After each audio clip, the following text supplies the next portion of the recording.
Bonjour, Paula Yacobian. Bonjour. Vous avez été élu par 2 fois au Parlement libanais, en 2018 et en 2022. Qu'est-ce qui vous a motivé à embrasser la carrière après avoir été une célèbre présentatrice et journaliste à la radio-télévision? En fait, en 2016, les deux grands partis politiques, ce ne sont pas des partis politiques exactement, mais les deux grandes alliances, disons, dans le pays, 8 et 14 mars, ils ont fait un deal ensemble, une concession, ils se sont partagés le pouvoir et ils ont annulé l'opposition. Dans un pays où rien ne marche, rien ne fonctionne, il n'y avait plus d'opposition dans le pays. Alors on a décidé, quelques figures publiques avec des gens de la société civile, de commencer cette opposition. Et comme ça, avec une coalition qu'on appelle Tahalouf Watani, coalition Ma Patrie, si je veux traduire intégralement. Et on a commencé par les élections de 2018 et on continue à se battre contre ceux qui sont au pouvoir. Parce qu'au Liban, il n'y a pas un gouvernement au vrai sens du mot. Il n'y a personne qui est responsable parce qu'il y a des partis politiques qui tiennent les règnes et qui n'acceptent pas d'accepter les conséquences, de payer le prix quand ça ne va pas. Donc voilà, ils se disputent entre eux quand on parle de responsabilité et ils se divisent les contrats, les secteurs publics, le clientélisme du pays. Et depuis très longtemps, c'est comme ça que ça fonctionne. Donc la particularité de votre parti, c'est justement la contestation, puisque c'est le titre. Oui, absolument. Et j'ai été élue toute seule. Nous étions 66 candidats en 2018. J'étais la seule à gagner mon siège. En 2022, nous sommes 13. Et dites-moi, combien y a-t-il d'Arméniens au Parlement en ce moment? Depuis toujours, il y a un système de quotas au Liban. Il y a 6 sièges pour les députés arméniens, 5 pour les Arméniens orthodoxes et 1 siège arménien catholique. Selon vous, la communauté arménienne est-elle intéressée par la politique intérieure? On ne peut pas vivre au Liban et ne pas être intéressé parce que la politique, ça se mêle de tout. Ça rentre dans nos affaires. On n'a pas d'électricité au Liban parce que c'est de la politique aussi. C'est pas que les Libanais ne savent pas comment amener l'électricité. Je vous dis, le pays est vraiment en faillite, complète faillite.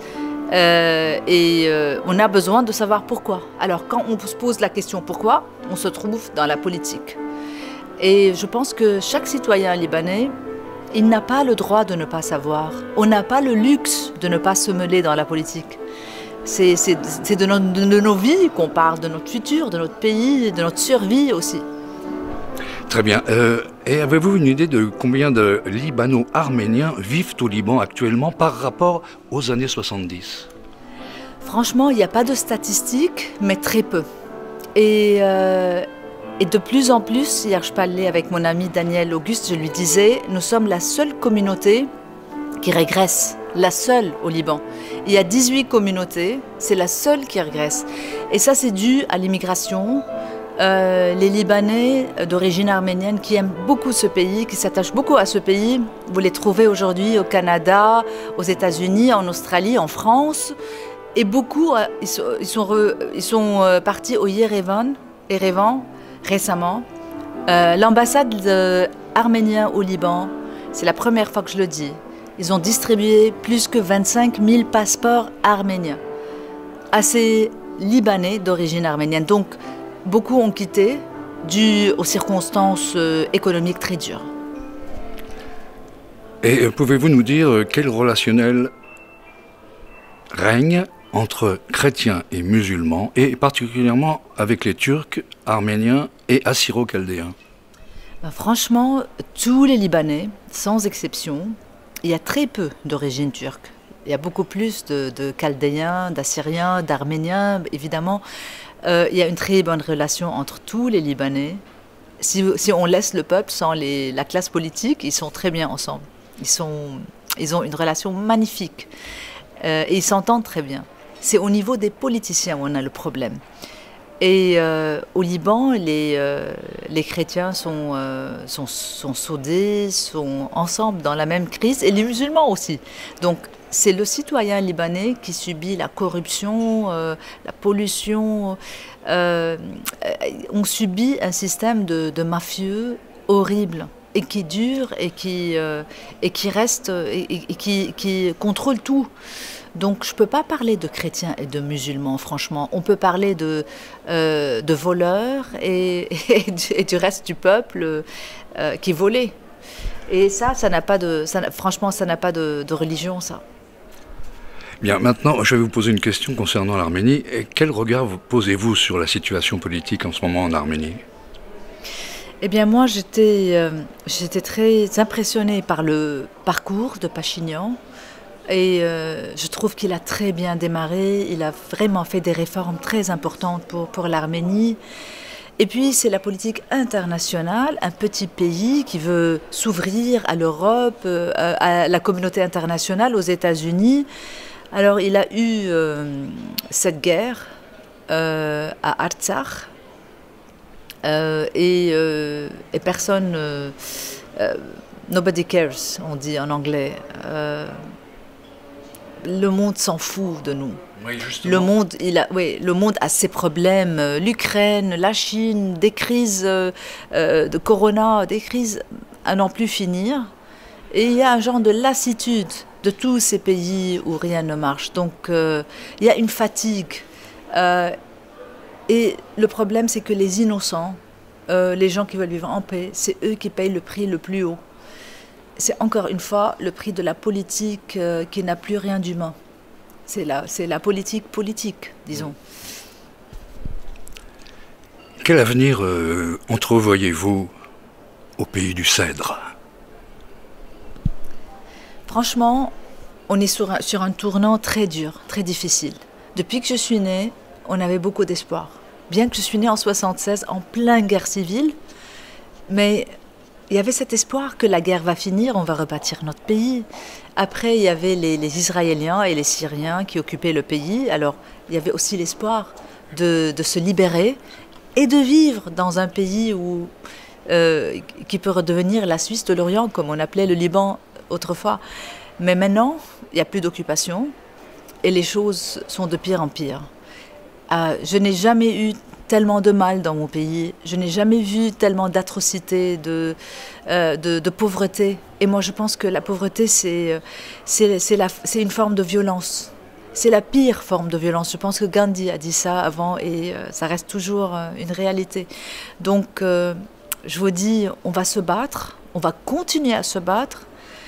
Et je comprends que l'espoir est devenu beaucoup moins chez beaucoup de Libanais, mais j'aimerais leur dire, il faut toujours avoir de l'espoir, parce que c'est quand on perd l'espoir, c'est là-bas que tous ces méchants gagnent. C'est là-bas que les mafieux finissent avec nous. Merci. Enfin, voici deux questions posées par le journaliste éditorialiste libano-américain Apo Jabbarian, propriétaire de Armenian Life Magazine à Los Angeles. Comme beaucoup, il a quitté le Liban à la fin de l'année 75, soit quelques mois avant votre naissance. Et donc, voici la première question. La première question de Apo. Quels efforts produisez-vous pour la protection des droits des communautés minoritaires comme celle des Arméniens? Salut Apo. J'aimerais lui dire que moi, je suis la fille d'un survivant du génocide arménien. Moi, mon père est né en 1911. Il avait 4 ans quand il est venu à Alep et puis à Beyrouth. J'ai vécu le génocide chez moi, à la maison. Je connais l'histoire de mon père. C'est pas mon grand-père ou mon arrière-grand-père. C'est mon père qui m'a tout raconté, moi et ma sœur. Donc, c'était présent chez nous. Et j'aimerais lui dire que je suis un peu peut-être rentrée en politique parce que j'avais cette misère chez moi à la maison. Ça m'a beaucoup marqué. J'ai toujours été rebelle et j'ai toujours voulu que ça... Je voulais toujours battre l'injustice parce que un peu j'ai le sang arménien. Donc je lui dis comme lui, en 1975, mon père a commencé à préparer les papiers pour quitter le pays. Et voilà, toutes les fois, il décidait que peut-être la guerre est finie. Je ne veux plus être réfugiée encore une fois dans un nouveau pays. Je veux rester dans mon pays, le Liban. Donc c'est comme ça qu'on est resté au Liban. Sinon, On était un de ces gens, soit à Los Angeles, soit au Canada. Je lui dis, moi, je ne crois pas aux alliances des minorités. Je ne crois pas que ça, c'est la solution. La solution, c'est de s'aimer, d'aimer vraiment les autres, de les comprendre, d'aimer les gens. Et ça, c'est contagieux. Mais est-ce que vous ne pensez pas que c'est un peu utopique? Franchement, non, je ne pense pas que c'est utopique. Ça doit être une politique. Ouais, d'accord. Ça doit être une politique. Je pense que l'extrémisme est une chose qu'on ne peut pas vivre avec, quoi que ça soit notre religion. Et je pense que notre devoir, notre rôle en Moyen-Orient, c'est d'être les gens qui apprennent les autres à aimer. Moi, je me sens très fière d'être oppressée, au lieu d'être les oppressants. Je sais que c'est très douloureux et je sais que ça fait mal, mais je préfère 100 000 fois d'être tuée et de ne pas tuer. Et je pense que cette philosophie, cette politique, c'est dont on a besoin au monde entier, pas seulement dans notre région. On a beaucoup essayé l'épée et le sang et la violence. Ça ne marche jamais. Ça marche jamais. Et pensez-vous qu'un jour, le Liban pourrait être dirigé par une femme? C'est toujours Apo qui pose la question. J'aime beaucoup les questions d'Afo. J'espère, parce que je pense que ça va être une autre dynamique. Moi, je ne pense pas qu'il y ait une différence entre les sexes, que les femmes sont meilleures que l'homme. Non, pas du tout. Mais être une mère, ça apporte quelque chose de différent à la politique.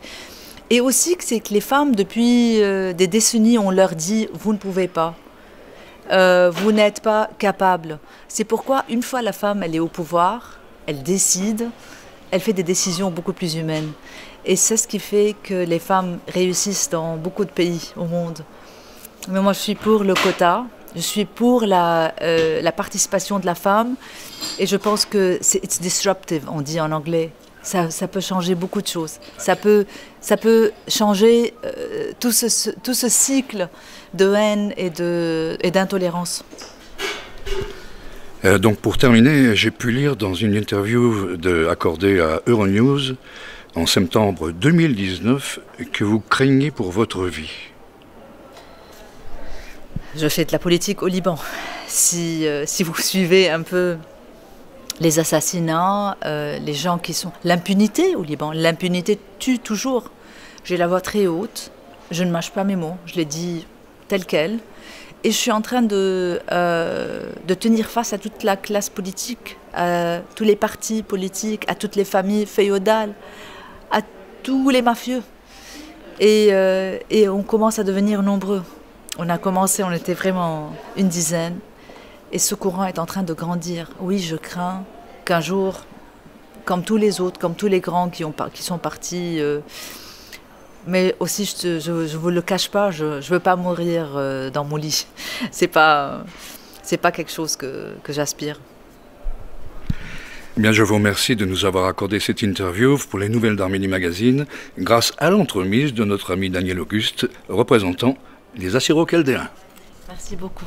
Merci, je suis flattée, je suis enchantée d'être avec vous. Merci. C'est nous. Thank you so much. J'espère.